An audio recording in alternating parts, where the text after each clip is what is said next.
देखिए यहाँ पर प्रश्न संख्या 3 में अपनी अभ्यास पुस्तिका में खाली स्थान में बड़ा या छोटे का चिन्ह भरिए। आपको बड़ा चिन्ह या छोटा चिन्ह यहाँ पर खाली जगह में भरना है। यानी आपको दोनों पक्षों में जो बायां पक्ष और दायां पक्ष यहाँ दोनों हैं, दोनों में ये देखना है कि कौन सी संख्या हमारी बड़ी आ रही है, उत्तर में कौन सी छोटी आ रही है। देखिए पहले इस प्रश्न को देखते हैं का को। इसके हम बाएं पक्ष को ले लेते हैं, इसे हल करते हैं। -3 + -6। यहाँ देखिए दोनों अंक कैसे हैं, समान अंक हैं, -3 और -6। जब समान अंक हैं तो अंक जो हैं यहाँ पर हमारे जुड़ जाएंगे। तो सीधे सीधे इन्हें हम जोड़ लेते हैं, -6 और -3 ये हमारे -9 हो जाएंगे। या हम इसे इस तरीके से भी हल कर सकते हैं, क्योंकि गुणा आपने पढ़ा नहीं है यहाँ पर, फिर भी बता दे रहा हूँ। -3 प्लस और माइनस, ये दो चिन्ह है यहाँ पर। तो प्लस और माइनस चिन्ह की जो गुणा होती है वो माइनस होती है। यानी असमान चिन्हों की गुणा माइनस और समान चिन्हों की गुणा प्लस, ये ध्यान रखना है। यानी कि यदि हमारे पास दोनों चिन्ह प्लस और प्लस हैं या माइनस और माइनस है, तो इन दोनों की जो गुणा आएगी वो प्लस चिन्ह के साथ आएगी। और माइनस चिन्ह प्लस हैं या प्लस और माइनस चिन्ह की गुणा हम करा रहे हैं तो वो दोनों की गुणा माइनस आएगी। ठीक है, तो यहाँ पर यही चीज़ें हैं। ये -3 -6 आ गए। अब समान चिन्ह है तो जुड़ जाएंगे, तो ये कितना हो गया, -9। और इधर दाएं पक्ष में, दायां पक्ष -3 -6। यहाँ देखिए ये चिन्ह हम क्या कर रहे हैं, घटा रहे हैं। तो यहाँ गुणा का थोड़ा प्रयोग कर लेते हैं, -3, क्योंकि इन्हीं नियमों से आपको आगे प्रश्न हल करने होंगे। -3, यहाँ माइनस और माइनस आ रहे हैं दोनों, यानी माइनस और माइनस की गुणा होगी यहाँ पर। तो माइनस और माइनस क्या हो जाएगा, प्लस हो जाएगा। तो ये हो गया +6। अब देखिए यहाँ असमान चिन्ह हैं। असमान चिन्ह जब आते हैं तो हम यहाँ घटा लेते हैं। 6 में से हम 3 घटाएंगे तो हमारे पास क्या बचेगा, 3 बचेगा। और चिन्ह हम कौन से अंक का लगाएंगे, बड़े अंक का। बड़े अंक कौन सा है, 6। यानी कि यहाँ पर चिन्ह हमारा प्लस आएगा। तो ये आया +3 और -9। अब देखिए हमें इनमें ये पता करना है कि कौन सा अंक बड़ा है। पूर्ण संख्याओं में हमने ये पढ़ा था कि यदि अंकों का जो स्थान है संख्या रेखा पर, जो अंक पहले आ जाता है संख्या रेखा पर वो छोटा होता है, और जो अंक बाद में आता है संख्या रेखा पर वह अंक बड़ा होता है। अब -9 और +3 में हमें ये देखना है कि संख्या रेखा पर कौन सा अंक पहले आएगा। पूर्ण संख्या से ही तुलना कर लें थोड़ा सा, -3 -4 पूर्णांकों को समझने के लिए। ठीक, तो देखिए यहाँ -9 जो है यहाँ से पहले और पहले होगा। तो यहाँ -9 के बाद ये सारे अंक आएंगे, फिर कहीं जाके हमें 3 अंक मिलेगा।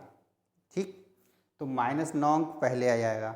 ठीक है, तो इस तरीके से हमारा -9 जो अंक है वो छोटा होगा। यानी जो बायां पक्ष है वो छोटा है और दायां पक्ष जो है वो बड़ा है।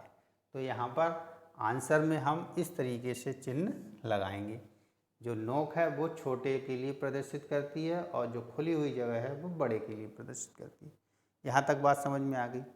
अब थोड़ी सी बात को आगे बढ़ाते हैं। ये देखिए ऋणात्मक चिन्ह सभी अंकों में कैसे हैं, ऋणात्मक चिन्ह हैं, यानी ऋणात्मक संख्याएं हैं। और यहाँ ये धनात्मक संख्याएं हैं। ठीक, तो देखिए सारी की सारी ऋणात्मक संख्याएं 0 से पहले हैं। ठीक, और नियम क्या था, जो संख्याएं संख्या रेखा पर पहले आती हैं वो छोटी होती हैं।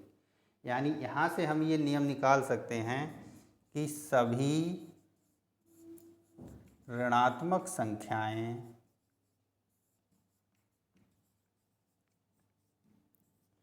शून्य से छोटी होती हैं।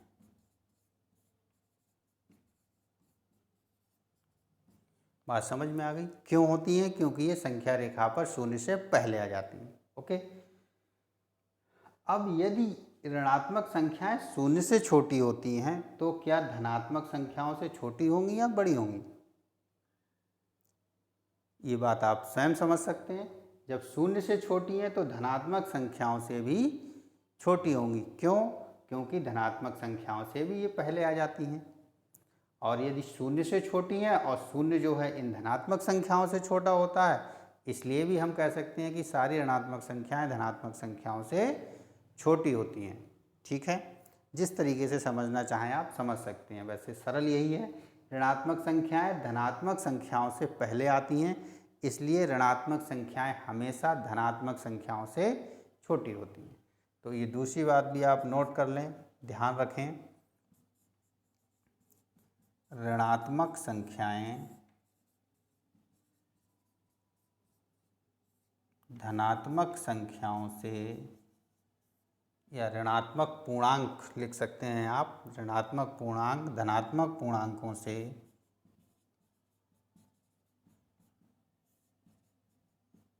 छोटे होते हैं या छोटी होती हैं। ठीक, ये दो बातें समझ में आ गई होंगी।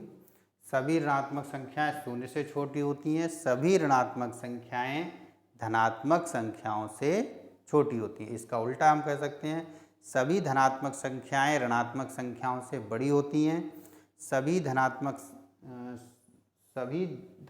संख्याएं शून्य से भी बड़ी होती हैं। भाई धनात्मक संख्याएं शून्य के बाद आ रही हैं, देख रहे हैं आप, धनात्मक संख्याएं शून्य के बाद आ रही हैं, इसलिए सभी धनात्मक संख्याएं शून्य से बड़ी होती हैं। नोट कर सकते हैं इस बात को भी, सभी धनात्मक संख्याएं शून्य से बड़ी होती हैं। ठीक है, उम्मीद करते हैं चीज़ें अच्छे से समझ में आ रही होंगी आप लोगों को। अब खा प्रश्न को हम देखते हैं कि खा प्रश्न में हमें क्या करना है। देखें, खा प्रश्न, खा में -21 में से -21 घटाना है, -21 में से -21 घटाना है। ठीक, और इधर -21 में हमें -21 जोड़ देना। अब देखिए, समान संख्या में से समान संख्या घटाएंगे तो हमें क्या प्राप्त होगा? शून्य प्राप्त होगा। तो यहाँ देखिए, समान संख्या से समान संख्या घटाई जा रही है। और यदि हम गुणा वाले नियमों का प्रयोग करके देखें, -21 माइनस माइनस प्लस 21। ठीक, अब देखिए असमान चिन्ह आ रहा है, 21 में से 21 को ही घटाना है।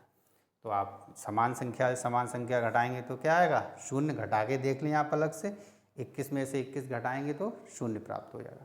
यहाँ पर देखें, इधर -21 है, प्लस माइनस माइनस होगा, ये भी -21, प्लस और माइनस की गुणा माइनस, इसलिए प्लस माइनस यहाँ पर माइनस। अब ये देखिए चिन्ह कैसे हो गए दोनों के, माइनस माइनस चिन्ह है, यानी समान चिन्ह है। तो जब समान चिन्ह होते हैं तो संख्याएं जुड़ती हैं। 21 और 21 को जोड़ेंगे, 1 और 1 2, 2 और 2 4, और चिन्ह कौन सा आएगा? जो है, यानी माइनस। तो ये कितने हो गए? माइनस। और यहाँ कितना आ रहा है? शून्य आ रहा है। ये ऋणात्मक संख्या है, ये शून्य है। सभी संख्याएं शून्य से छोटी होती हैं, यानी -42 जो है शून्य से छोटा होगा। तो इधर हम छोटे का निशान बनाएंगे, यानी ये चिन्ह हमें इस तरीके से लगाना होगा। ठीक, गा प्रश्न को देखते हैं। गा में क्या है? -27 और -+27। ठीक, इधर 27 -+45 हल कर लें। -27 तो ऐसा ही आएगा, माइनस और प्लस की गुणा माइनस, देखें असमान चिन्हों की गुणा, -27 हो गया। दोनों चिन्ह समान हो गए, यानी जुड़ जाएंगे। 7 और 7 14 के 4, हाथ से लिए 1, 2 2 4 1 5, और चिन्ह हमारा वही आएगा जो है। इधर देखें, 27 -+- असमान चिन्हों की गुणा माइनस, इसलिए हो गया। अब 27 और 45 चिन्ह असमान है, ये धनात्मक माना जाता है तो घटेंगे। यहाँ 45 में से 27 घटाएंगे तो 15, 15 में से 7 घटाए 8, यहाँ रहेगा 3, 3 में से 2 घटाए 1, चिन्ह कौन सा आएगा, बड़ा अंक का चिन्ह क्या है, माइनस, तो -18। ठीक, तो यहाँ पर अंक मिला हमें -18, यहाँ अंक मिला -54। तो अब इन दोनों में संख्या रेखा पर कौन पहले आएगा, तो ऋणात्मक चिन्हों में देखें -4, -3, -2, यानी जो ऋणात्मक चिन्हों में जिसका अंक बड़ा होता है वो संख्या पहले आ जाती है। यानी कि -54 हमारा बड़ा है तो ये पहले आ रही है।